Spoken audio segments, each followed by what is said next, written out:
توفیق۔ یہ یاد رکھیے گا، کتے کی وجہ سے سوال یہ پوچھا کہ نوجوان جانور کو بھگاتے ہیں، قربانی کے جانور کو گھماتے پھراتے ہیں، اس کی دم مروڑتے ہیں، پھر بھاگتا ہے، اٹھکیلیاں کرتا ہے اور جمپ لگاتا ہے، ٹانگیں مارتا ہے، اور کسی کو تکلیف بھی دے سکتے۔ ایک عورت ہے زندگی بھر کی وغیرہ وغیرہ وغیرہ جو گناہگار تھی، کتے کو پانی پلایا، کتے کو راحت پہنچائی، اللہ نے گناہ معاف کر دی، جنت واجب کر دی۔ اور اسی طریقے سے جنید بغدادی کے بارے میں کہ میں نے فلاں جانور کو آسانی دے دی تھی، سردی سے بچا دیا، اللہ نے اس کے معاف کر دیا۔ اور میرے استاد محترم نے واقعہ لکھا ہے جنید بغدادی کا، کسی نے پوچھا ما فعل اللہ بک کا، کیا کیا اللہ نے؟ کہ 2 رکعت نفل جو پڑھتا تھا تہجد میں، اللہ نے اس کے ذریعے سے معاف کر دیا۔ تو ان کے جانور سے بھی ہے۔ اسی طرح ایک بزرگ کو کیا ہوا، بلی کو سردی سے بچایا تھا، اللہ نے معاف کر دیا۔ اسی طرح ایک واقعہ ہے، کبوتر کو کھانا دانا ڈال دیا تھا، اللہ نے معاف کر دیا۔ تو بہت سارے واقعات ہیں اکابر کے، فلاں جانور فلاں پرندہ فلاں کو تکلیف سے بچایا تھا، اللہ نے گناہ معاف کر دیے۔ تو جب اللہ کتے کی وجہ سے گناہ معاف کرتا ہے، بلی کی وجہ سے گناہ معاف کرتا ہے، کبوتر کی وجہ سے گناہ معاف کرتا ہے، بلکہ ایک روایت میں ہے کہ آپ صلی اللہ علیہ وسلم تشریف لے جا رہے تھے، کہ سفر میں تھے، تو پڑاؤ کیا، کہیں سامان رکھ دیا، تو جنگل تھا، ایک بل میں سے سانپ نکلا، صحابہ اس کے پیچھے دوڑے اور اس بل کھودنے لگے، آپ نے فرمایا آپ چھوڑ دو، اس کے شر سے اللہ نے تمہیں بچا لیا، تمہاری شر سے اس کو چھوڑ دو، اس کو جانے دو، گیا جہاں گیا۔ تو نبی، ہمارا نبی، بلکہ صحابہ کی وہ دیکھے، سبحان اللہ، پڑاؤ ڈالا، کہیں خیمہ لگایا، تو وہاں کبوتر نے انڈے دے دیے یا چڑیا نے انڈے دے دیے، اس خیمے کو وہیں چھوڑ دیا تاکہ اس کو تکلیف نہ ہو، اس کو تکلیف نہ ہو، اس کے پرندوں، اس کے بچوں کو، اس کے انڈوں کو تکلیف نہ ہو، اسے دکھ سے بچانے کے لیے خیمہ ہی چھوڑ دیا۔ اس وقت کتنا خیمہ مہنگا تھا، کپڑے ملنا مشکل تھا، جا کے خیمہ ملنا، اور پھر جنگ کا سامان ہی نہیں ہوتا تھا، تھوڑا سا سامان ہے، کفار لیس ہوتے تھے ہم سے، اسلحہ سے، اور یہاں تو لکڑی لے کر تلوار بنا لیتے تھے، تو وہاں خیمہ کتنی بڑی طاقت رکھتا تھا، تو انہوں نے پرندے کے لیے خیمہ چھوڑ دیا۔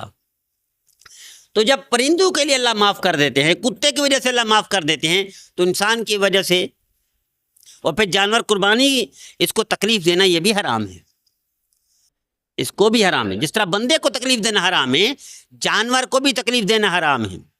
بلکہ ایک جگہ لکھا ہے علامہ عینی رحمۃ اللہ علیہ یا قرآن اکابر میں سے، کہ مسلمان کون ہے؟ مسلمان کی تعریف حضور نے یہ نہیں کی پگڑی والا، مسلمان کی تعریف حضور نے یہ نہیں کی داڑھی والا، مسلمان کی تعریف یہ نہیں کی کہ ماتھے پہ محراب پڑ جائے، مسلمان کی تعریف یہ نہیں کہ قربانی زیادہ کرتا ہے، مسلمان کی تعریف یہ نہیں کہ حج عمرے کرے گا، مسلمان کی یہ تعریف نہیں کہ بستر اٹھا کر مسجد میں ڈیرے ڈال دے گا۔ فرمایا من سلم المسلمون من لسانہ و یدہ، جس کی زبان اور ہاتھ سے مسلمان نہیں، مسلمان محفوظ ہو جائیں، بلکہ آگے اکابر نے لکھا ہے کہ کافر بھی محفوظ ہو جائیں، بلکہ اکابر نے لکھا ہے جانور بھی محفوظ ہو جائیں۔ جانور، آپ تشریف لے جا رہے تھے، دیکھا 2 صحابی ہیں، گھوڑے پر خچر پر بیٹھے ہو، فرمایا یا تو نیچے اترو یا چلتے بنو، تاکہ اس کو تکلیف نہ ہو جس جانور پر بیٹھے ہو۔ آپ تشریف فرما تھے تو گدھے کو دیکھا، داغتے ہیں لوگ، داغتے ہیں، آج بھی داغتے ہیں، نشان لگا دیتے ہیں تاکہ ملکیت کا پتہ چلے فلاں کیا ہے۔ تو داغا ہوا تھا گدھے کو، داغتے کہتے ہیں لوہا گرم کر کے رکھتے ہیں، اس سے داغا جاتا ہے۔ تو آپ نے دیکھا گدھے کو داغا ہوا ہے یا خچر کو داغا ہوا ہے، آپ نے فرمایا لعنت ہے اس شخص پر، ملعون ہے وہ شخص جس نے اس گدھے کو یا اس خچر کو تکلیف پہنچائی۔ میرے نبی گدھے خچر کی تکلیف برداشت نہیں کر سکا، تو جانور قربانی کا اس کو تکلیف دیں گے، دم مروڑیں گے، بھگائیں گے اور اس سے تماشا بنائیں گے، تو کیا سمجھتے ہیں گناہ نہیں ہوگا؟ گناہ ہوگا۔ کتے کی وجہ سے اللہ معاف کر دیتا ہے، کتے کی وجہ سے، تو جانور کی وجہ سے بھی اللہ معاف کرے گا، اور پکڑے گا بھی، پکڑے گا بھی، پکڑے گا بھی۔ یاد رکھیے گا، ایک عورت کا واقعہ ہے، اسی طرح پکڑا کہ اس نے جانور کو تکلیف دی تھی، اللہ نے اس کی ساری نیکیاں ضائع کر دی، ساری نیکیاں ضائع کر دی۔ جس طرح پوچھا کہ یا رسول اللہ پڑوس میں فلاں ہیں، بہت نیکیاں کرتی ہے لیکن تھوڑی لڑاکا جھگڑالو بھی ہے، فرمایا اس کو کوئی نیکی قبول نہیں۔ یا رسول اللہ پڑوس میں عورت ہے، نیکیاں زیادہ نہیں کرتی لیکن اخلاق اچھے ہیں، فرمایا یہ جنتی عورت ہے۔ تو اخلاق صرف بندوں کے ساتھ نہیں، جانوروں کے ساتھ بھی اخلاق کا مظاہرہ کرنا چاہیے، جانوروں کو بھی تکلیف نہیں دینی چاہیے۔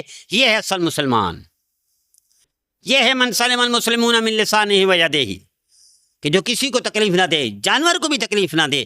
تو قربانی کے جانور کو بھگانا، دوڑانا، اس کی دم مروڑنا اور اس کو جمپ لگوانا، یہ بھی جائز نہیں ہے۔ اللہ ہم سب کو نبی کریم صلی اللہ علیہ وسلم کے فرمان برداری کی توفیق عطا فرمائے۔